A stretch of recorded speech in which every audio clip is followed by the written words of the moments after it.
Hey there gamers, DreamcastGuy here, and today we're talking about the Nintendo Switch 2 because the first console has now officially leaked. Somebody has it that's not an official Nintendo employee.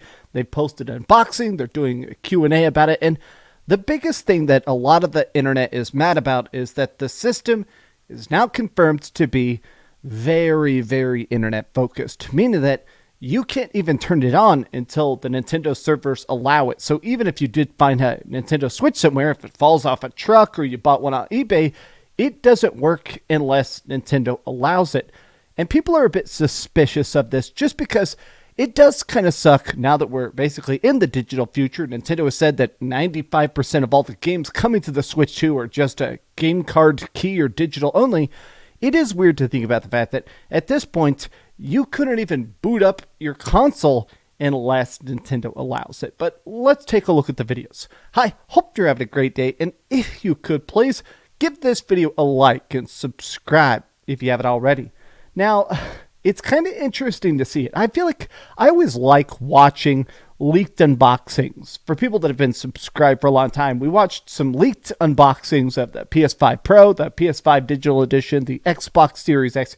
I like this kind of stuff because it's kind of just interesting to see stuff before you're really supposed to see it. There's always something about that first opening of the box. But with this console generation, the Xbox Series X required an internet connection for initial boot up. With the PS5 Pro, we watched about the fact that not only do you have to buy the disk drive separately, the disk drive does not work until it connects to the internet, meaning that if for some reason you're booting it up on Christmas morning and PlayStation servers get knocked offline by Lizard Squad, your system is a brick until PSN comes back.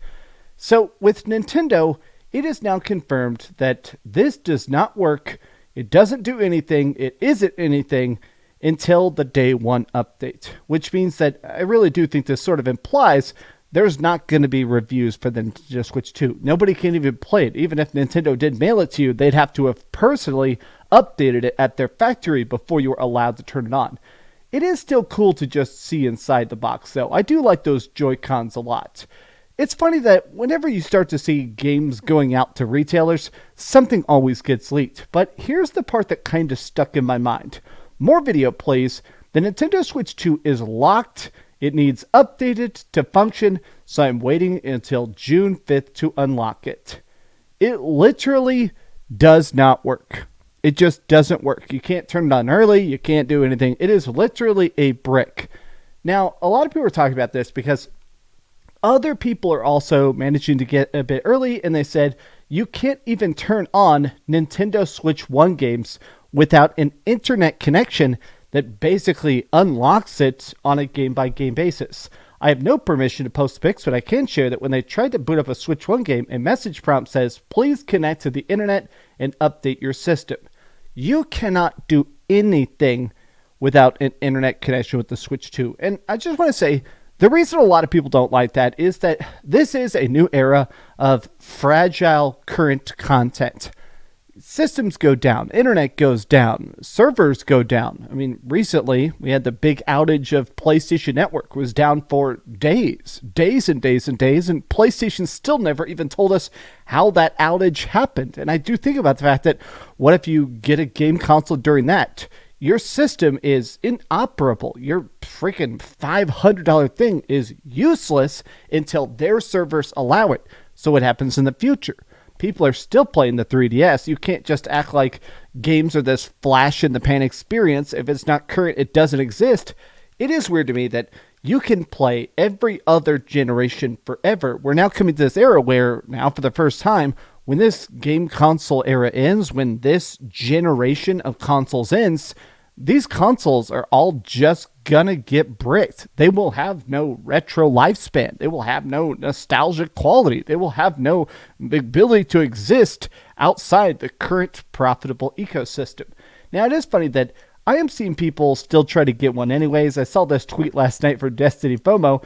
If anybody has a Nintendo Switch 2 early, I will pay $5,000 for it. I'm willing to travel to you. I mean, Destiny FOMO, I love the stuff you do, but yeah. In this case, I think we now know that no point going to get it.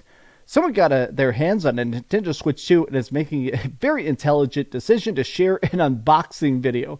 They actually cannot use it until June 5th because it needs an update, so the entire risk is essentially pointless.